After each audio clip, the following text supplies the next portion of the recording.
Hello everyone, welcome back to our channel. আমি পৌলমি, তোমরা দেখছো দ্য বং পোলো। তো আজকে কিন্তু আমি স্পেশাল একটা ভিডিও নিয়ে এসেছি, যেটা হচ্ছে ক্রিসমাস উপলক্ষে। আজকে হচ্ছে 24 তারিখ, 25 তারিখে তোমরা ভিডিওটা দেখতে পারবে আশা করছি। এবার আমি বানাচ্ছি হচ্ছে ক্রিসমাস ফ্রুট কেক। তো চলো তোমাদের সাথে রেসিপিটা শেয়ার করবো, আর যারা যারা এই চ্যানেলে নতুন অবশ্যই চ্যানেলটি সাবস্ক্রাইব করে দিও। তো চলো ভিডিওটা দেখতে থাকো। সবার ফার্স্টে এই অরেঞ্জ জুসটা নিয়েছি, আর কিছু টুটি ফুটি আর কিছু কাজু কিশমিশ আমি এই জুসটা দিয়ে তারপর কিছুক্ষণ ভিজিয়ে রাখবো। তারপর কেকের ব্যাটারটা তৈরি করব। টুটি ফুটি দিয়ে দিলাম, দিয়ে দিচ্ছি কিছু কাজু কিশমিশ। এবার এটা কিছুক্ষণ ভিজিয়ে রেখে দেব। এবার এখানে দিচ্ছি দুধ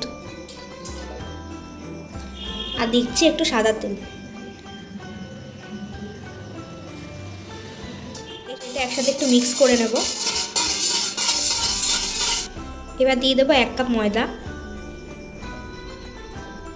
দেবো 1 চামচ বেকিং পাউডার, দেবো সামান্য বেকিং সোডা, দেবো দারচিনি পাউডার, দেবো সামান্য নুন,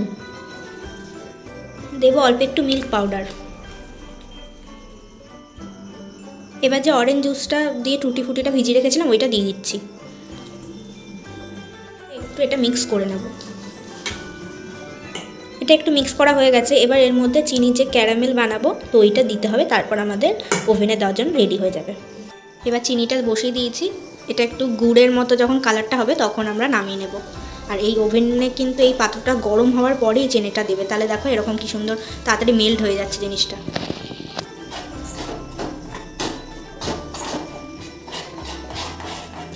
এই যে এরকম গাঢ় একটা কালার হবে, আর এর মধ্যে কিন্তু একটুখানি জল মেশাতে হবে। আমি যেহেতু এক হাতেই মোবাইলে ভিডিও করছি, জলটা তোমাদের দেখাতে পারলাম না, তো একটু জল মিশিয়ে নেবে। এই যে এরকম একটা গাঢ় কালার হলে এটা নামিয়ে নেবে। এবার এটা এই ব্যাটারটার মধ্যে ঢেলে দেবো। এবার এটা পুরোটা মিক্স করে নেব ভালো করে। এবার এর মধ্যে দিয়ে দেবো ভ্যানিলা এসেন্স। এবার এর মধ্যে দিয়ে দেবো কিছু ছোটো ছোটো করে কাটা হচ্ছে মোরব্বা। আমি এইটার মধ্যে যেহেতু কেকটা করবো, এটা একটু অয়েল ব্রাশ করে নিচ্ছি। আর এটার মধ্যে দিয়েছি বাটার পেপার, এটা দিয়েও একটু অয়েল ব্রাশ করে দিচ্ছি। এবার ব্যাটারটা ঢেলে নেব এর মধ্যে।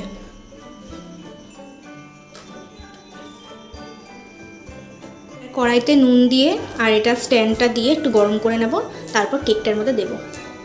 এবার একটা একটু ঢেকে রেখে দিতে হবে 30 থেকে 35 মিনিট। এটা হচ্ছে। এবার এর ওপর একটু কাজু বাদাম কিশমিশ দিয়ে একটু সাজিয়ে নেব। এটা এরকম সাজিয়ে নিয়েছি ড্রাই ফ্রুটস দিয়ে। এবার একটু বাটারটা উপর দিয়ে ব্রাশ করে দেবো।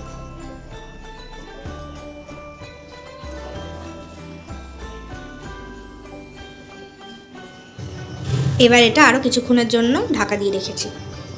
এবার আমি একটু কেকটা চেক করব হয়েছে নাকি।